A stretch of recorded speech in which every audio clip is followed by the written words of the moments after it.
Hello everyone. I am here to share one of my favorite stories. This is called The Visit, and it is the night before Christmas, but it's like the origin of the night before Christmas. So I hope you enjoy it.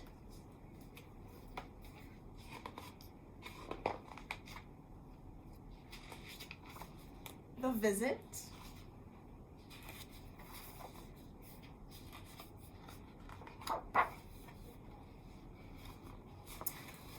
There's a little author's note here that I'll read.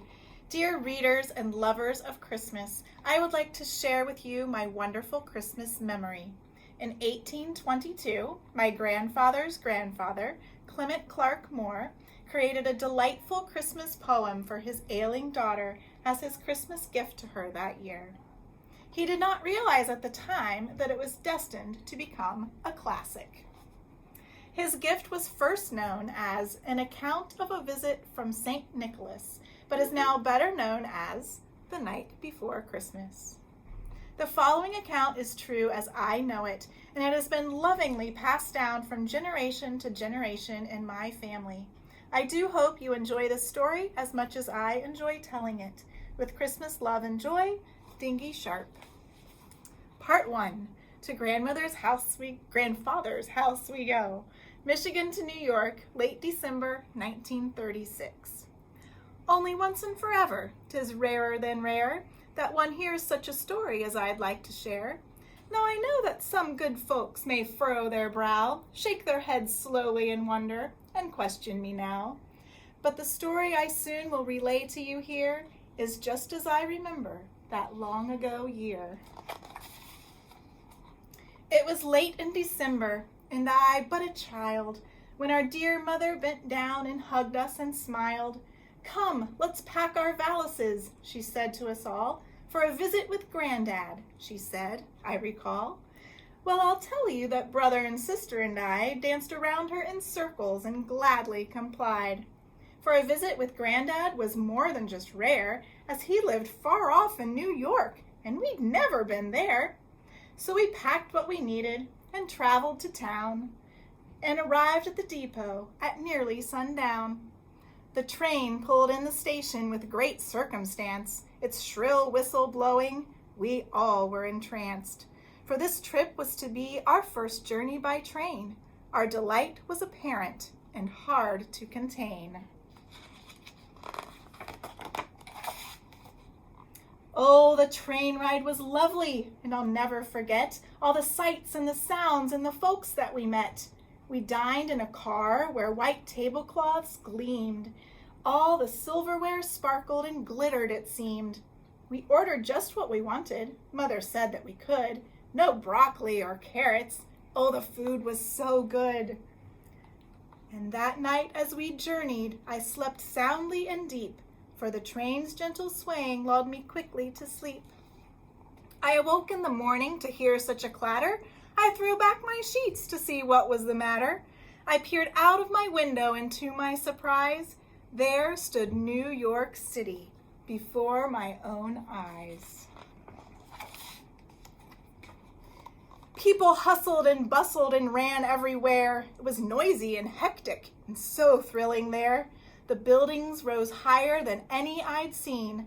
I tried counting the floors, but gave up at 19. Mother gathered us to her, told us to hold hands, and consulted a map as she made her own plans. She looked up, started waving and nodding her head, though what she was doing I could not have said.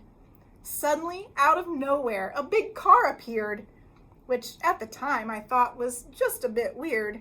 But Mother just smiled as she opened the door. She said it was a taxi and said nothing more. A real taxi. By golly, this would be a thrill. So we climbed in the back seat and sat very still. We peered out the windows, our eyes open wide, as the city flew by us, that first taxi ride. Every storefront had ribbons or twinkling lights that shone through the windows on fantastic sights. There were stores filled with clothing and stores filled with toys. We were certainly glad we'd been good girls and boys. The trees lining the sidewalks were draped in fresh snow and performed a slow dance as they blew to and fro. It was certainly nothing like we'd ever seen, and we watched, mesmerized by this magical scene. We walked through the lobby and up to a door. It opened, we entered, and it rose from the floor. I imagined us flying way off in the sky when suddenly the door opened in the blink of an eye. We stepped out of that room that could fly up and down. This was seeming to be such a magical town. And we knocked on a door with a pine wreath and bow. It opened and Granddad called out, "Why, hello!" He was handsome and dashing and so debonair, and his eyes all a twinkle, white mustache and hair. He bent down and hugged us and gave us a kiss. There was no better feeling than feeling like this. "Oh, how I've missed you," he cried out. "I'm so glad you are here to visit and celebrate Christmas this year." He threw his arms open wide, picked us right off the floor, smiled broadly, and carried us straight through his door. We squirmed and we giggled when he tickled our chins. He hugged and kissed Mother, then gave us a grin. "I've a gift that I've wanted to share with you all, something my Granddad gave me when I was quite small." Well, I thought to myself that I must have heard wrong. How could he have a granddad? His hair's white and long. But still, a gift is a gift. This would sure be a treat. Unexpected for certain, but certainly sweet. I looked toward the corner at his Christmas tree, but no gifts lay below it, least none I could see. I expected a doll or a ball or a bike. There were so many things that I thought I might like. Disappointed, I knew then my hearing played tricks. There would be no cute dolly nor bright pickup sticks. 'Twas then that my Granddad sat down in his chair, fluffed the pillows around him, bid us come and sit near. He lit a small candle, took a sip of his tea. While I settled before him, Sister climbed on his knee. "Let me tell you a story," he said as he smiled, "that my very own Granddad first told his own child." This is part 2. Granddad's account, New York City, 1936. I shall start out this tale with some little-known facts that have long been forgotten or slipped through the cracks. Dr. Clement Clark Moore was my grandfather's name, but to all he was Papa, friends and family the same.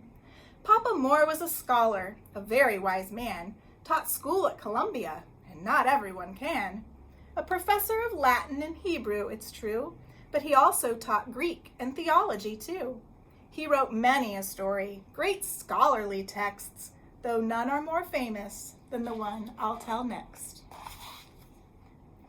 He conceived his new poem in 1822 on Christmas Eve Day.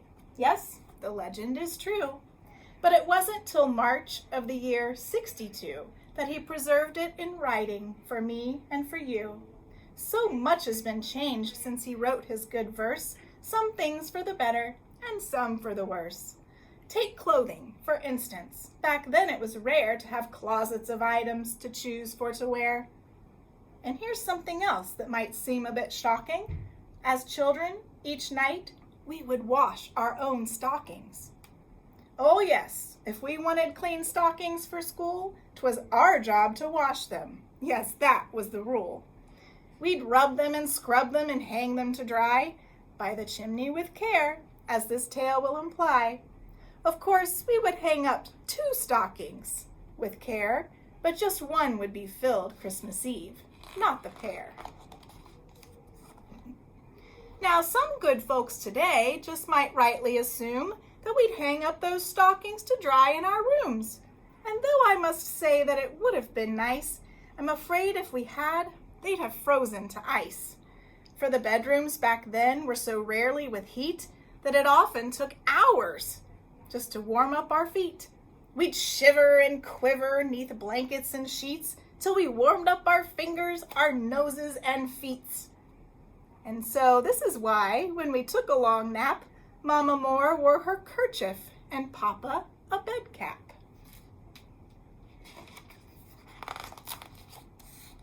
Granddad gave us a nod, then he took off his glasses. rubbed them with his hanky, a few gentle passes, took a sip of his tea, readjusted his clothes, then returned his small glasses to the tip of his nose. Nowadays, let's see, now where was I? Oh, yes, I recall I was about to explain sugar plums to you all.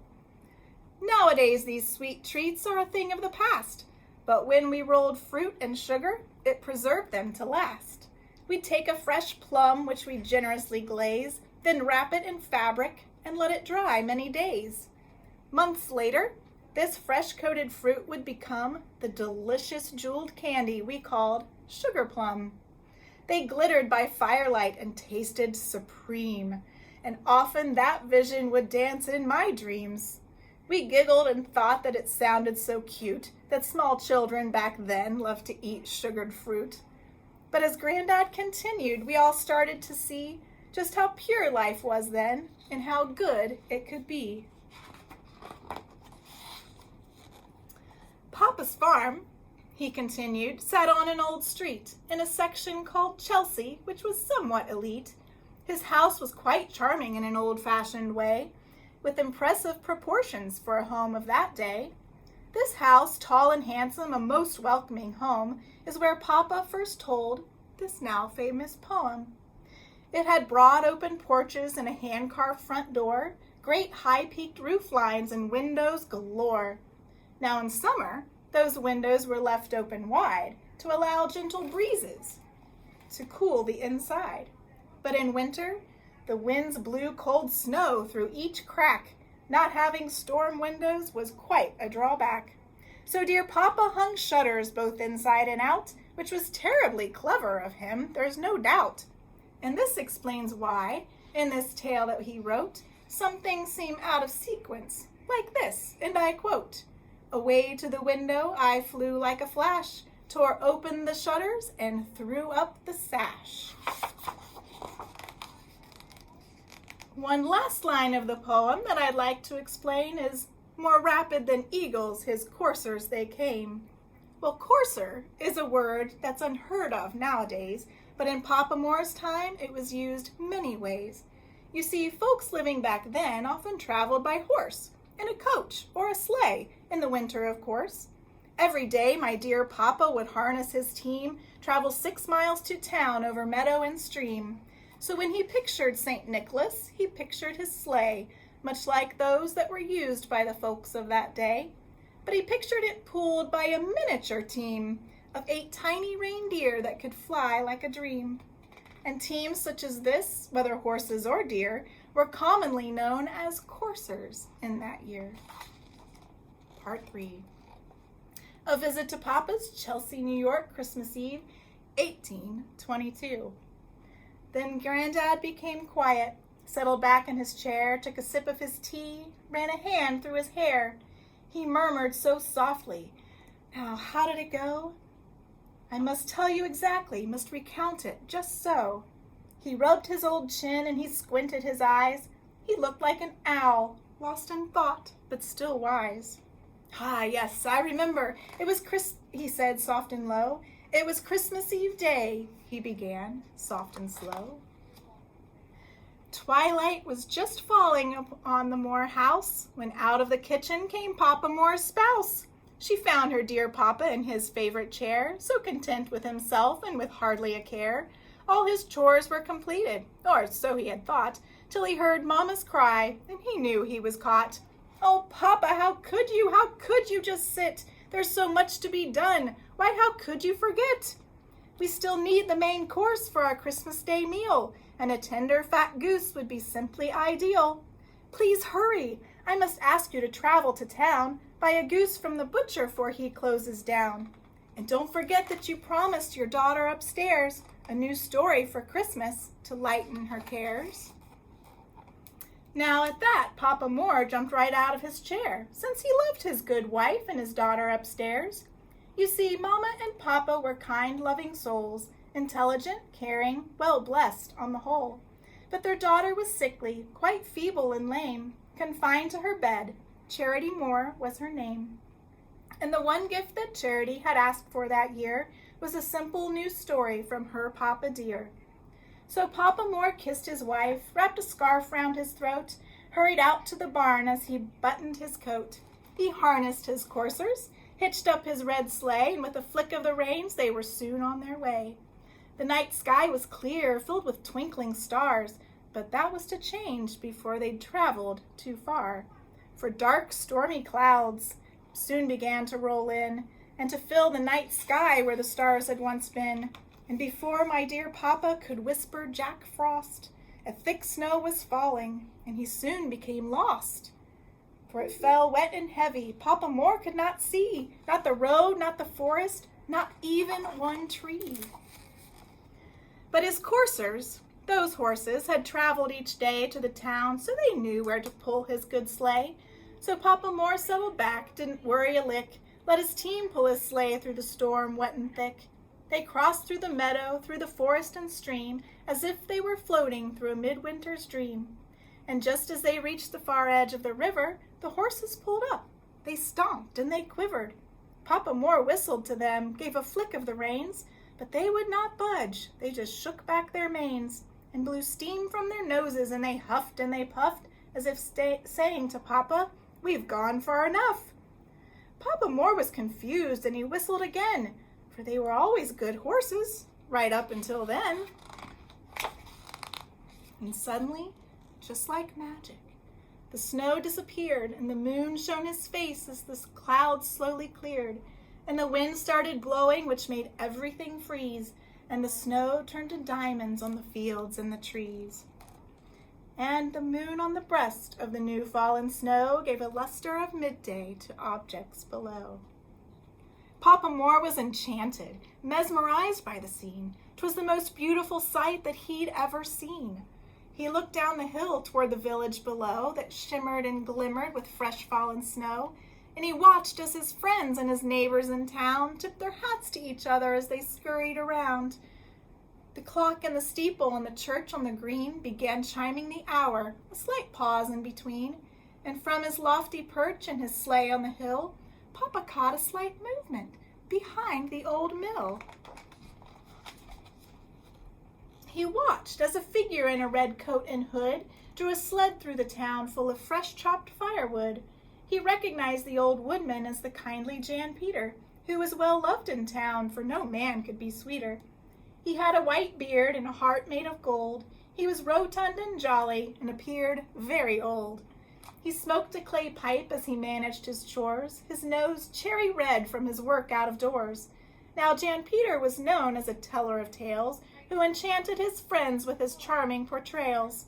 He'd sit by the stove at the general store, encircled by children curled up on the floor, and he'd entertain them with his tales of delight of the Dutchman St. Nicholas and his journeys at night.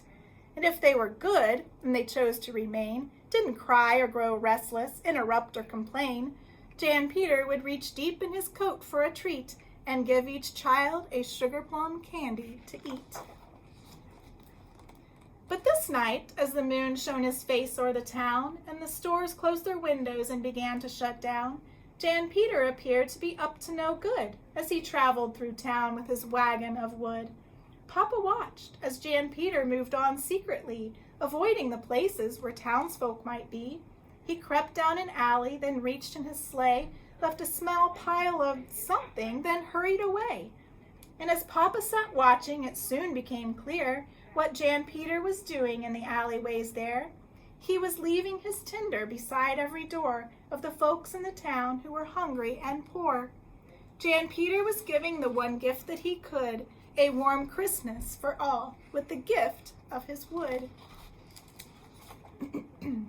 Papa's eyes filled with tears as he watched his old friend, who hadn't a penny nor a dollar to spend, offer kindness and love to those people in need, and he thought, what a good man, a true saint indeed. And as Papa sat there so content in his sleigh on that hill Christmas Eve on that long ago day, he thought of his daughter and her simple request. He thought of his family and how they were blessed. He thought of Jan Peter and his selfless good deeds, and he thought of how love is all the world needs. And 'twas then, in that instant, Papa knew he would write a new Christmas story for his daughter that night. He would fill it with magic, with such wonder and joy that it's known the world over by all girls and boys. It's become a great classic that I'm sure you've heard of, this gift to his daughter, Papa's gift of his love. Oh, and yes, Papa did make the butcher in time and brought Mama her goose while conceiving his rhyme. And now, without further ado, here's the tale Papa wrote for his daughter that Christmas, and from here I shall quote. 'Twas the night before Christmas, when all through the house not a creature was stirring, not even a mouse. The stockings were hung by the chimney with care, in hopes that St. Nicholas soon would be there. The children were nestled all snug in their beds, while visions of sugar plums danced in their heads. And Mama in her kerchief and I in my cap had just settled our brains for a long winter's nap. When out on the lawn there arose such a clatter, I sprang from my bed to see what was the matter. Away to the window I flew like a flash, tore open the shutters, and threw up the sash. The moon on the breast of the new fallen snow gave a luster of midday to objects below, when what to my wondering eyes should appear but a miniature sleigh and 8 tiny reindeer. With a little old driver so lively and quick, I knew in a moment it must be St. Nick. More rapid than eagles his coursers they came, and he whistled and shouted and called them by name. Now Dasher, now Dancer, now Prancer and Vixen, on Comet, on Cupid, on Donder and Blitzen, to the top of the porch, to the top of the wall, now dash away, dash away, dash away all. As dry leaves that before the wild hurricane fly, when they meet with an obstacle mount to the sky, so up to the housetop the coursers they flew, with a sleigh full of toys and St. Nicholas too. And then, in a twinkling, I heard on the roof the prancing and pawing of each little hoof. As I drew in my head and was turning around, down the chimney St. Nicholas came with a bound. He was dressed all in fur from his head to his foot, and his clothes were all tarnished with ashes and soot. A bundle of toys he had flung on his back, and he looked like a peddler just opening his pack. His eyes, how they twinkled, his dimples, how merry, his cheeks were like roses, his nose like a cherry. His droll little mouth was drawn up like a bow, and the beard of his chin was as white as the snow. The stump of a pipe he held tight in his teeth, and the smoke it encircled his head like a wreath. He had a broad face and a little round belly that shook when he laughed like a bowl full of jelly. He was chubby and plump, a right jolly old elf, and I laughed when I saw him in spite of myself. A wink of his eye and a twist of his head soon gave me to know I had nothing to dread. He spoke not a word, but went straight to his work, and filled all the stockings, then turned with a jerk, and laying a finger aside of his nose, and giving a nod, up the chimney he rose. He sprang to his sleigh, to his team gave a whistle, and away they all flew, like the down of a thistle. But I heard him exclaim ere he drove out of sight, "Happy Christmas to all, and to all a good night." Thanks for listening.